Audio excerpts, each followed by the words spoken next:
भारत का supreme court देश की सबसे पावरफुल अदालत। पर कभी सोचा है कि जो जज यहाँ बैठते हैं वो आखिर चुने कैसे जाते हैं? चलिए आज इसी दिलचस्प पहेली को सुलझाते हैं। सोचिए, ये वो जगह है जहाँ देश की किस्मत लिखी जाती है। संविधान का असली मतलब क्या है, हम सबके अधिकार क्या हैं, इन सब पर फाइनल वर्ड इन्हीं का होता है। इनकी सिर्फ एक कलम देश का पूरा भविष्य बदल सकती है।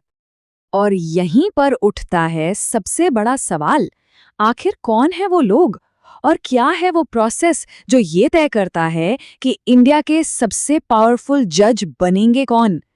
चलिए आज इस पूरे सिस्टम के अंदर झांक कर देखते हैं। तो आज हम क्या क्या देखने वाले हैं? सबसे पहले बात करेंगे कोर्ट की ताकत की, फिर देखेंगे कि इसमें कितने जज होते हैं। इसके बाद उस अपॉइंटमेंट पजल को सुलझाएंगे कि भाई चुनता कौन है, और आखिर में ये समझेंगे कि ये पूरा का पूरा प्रोसेस हमारे लोकतंत्र के लिए इतना जरूरी क्यों है।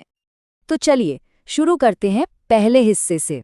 देखिए, सुप्रीम कोर्ट सिर्फ एक अदालत नहीं है, इसे हमारे लोकतंत्र की नींव का वो पत्थर समझिए जो पूरे संविधान को मजबूती से थामे हुए हैं। ये जो लाइन है ना, ये सुप्रीम कोर्ट की असली ताकत को बयां करती है।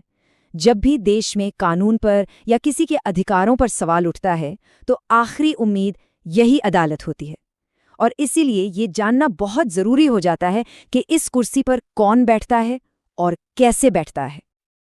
अच्छा, तो इतनी बड़ी जिम्मेदारी को संभालने के लिए कितने जजों की जरूरत पड़ती होगी? चलिए अब जरा नंबर्स का खेल समझते हैं।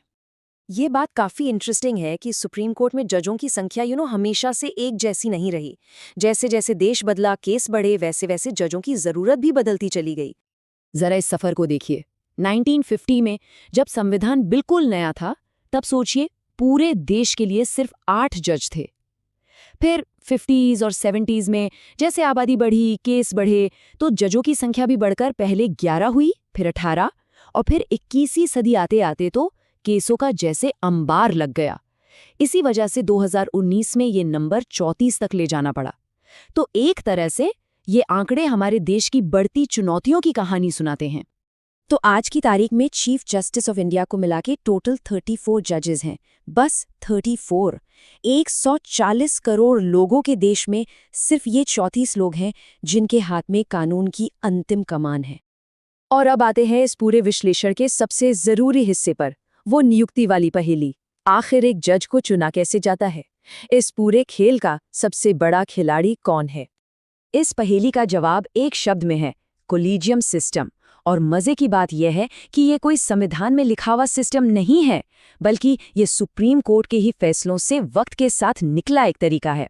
इसमें होता क्या है कि सुप्रीम कोर्ट के सबसे सीनियर जज मिलकर एक कमेटी बनाते हैं और वो तय करते हैं कि अगला जज बनने के लायक कौन है। फिर वो नाम सरकार को भेजते हैं। तो क्या कोलिजियम ने नाम सुझा दिया और काम खत्म? जी नहीं, बिल्कुल नहीं। यहाँ से तो सिफारिश का असली सफर शुरू होता है। चलिए इसके एक एक पड़ाव को समझते हैं। तो ये सफर कुछ ऐसे चलता है। स्टेप 1, कोलेजियम मीटिंग में एक काबिल उम्मीदवार का नाम फाइनल करता है। स्टेप 2, ये नाम जाता है लॉ मिनिस्ट्री के पास, जो इंटेलिजेंस ब्यूरो यानी आईबी से उस उम्मीदवार का पूरा बैकग्राउंड चेक करवाती है।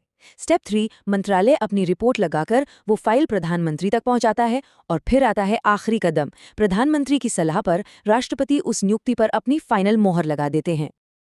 तो आप देख रहे हैं, यहाँ पूरा खेल चेक्स एंड बैलेंसेस का है। एक तरफ है न्यायपालिका यानी कोलेजियम, जो काबिलियत और सीनियरिटी के आधार पर नाम चुन रही है, और दूसरी तरफ है कार्यपालिका यानी सरकार, जो उस नाम की पूरी जांच पड़ताल करती है। एक नाम का सुझाव देता है तो दूसरा उस पर अपनी सहमति की मोहर लगाता है। इसी तालमेल पर यह पूरा सिस्टम टिका हुआ है। ठीक है, तो हमने ये तो समझ लिया है कि अपॉइंटमेंट कैसे होता है, पर अब सवाल ये है कि ये प्रोसेस इतना खास क्यों है? दरअसल इसके पीछे एक बहुत बड़ा सिद्धांत काम कर रहा है। देखिए, इस पूरी कॉम्प्लिकेटेड प्रोसेस का सिर्फ और सिर्फ एक मकसद है, न्यायपालिका की आज़ादी। जरा सोचिए, अगर जज किसी सरकार के दबाव में या किसी के डर से फैसले देने लगें तो लोकतंत्र का क्या होगा? इसीलिए ये सिस्टम बना है ताकि जजों की नियुक्ति में कोई पॉलिटिकल इंटरफेरेंस ना हो, ताकि वो सिर्फ और सिर्फ संविधान और कानून के प्रति जवाब दे रहें, किसी नेता या पार्टी के लिए नहीं।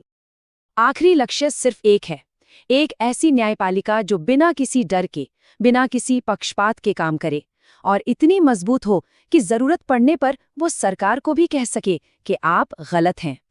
तो आखिर में एक सवाल जरूर बचता है। एक तरफ है जुडिशियल इंडिपेंडेंस यानी जजों की आज़ादी, और दूसरी तरफ है अकाउंटेबिलिटी यानी उनकी जवाबदेही। इन दोनों के बीच वो परफेक्ट बैलेंस आखिर कहाँ और कैसे मिलेगा? ये एक बड़ा सवाल है, सोचने वाला सवाल है।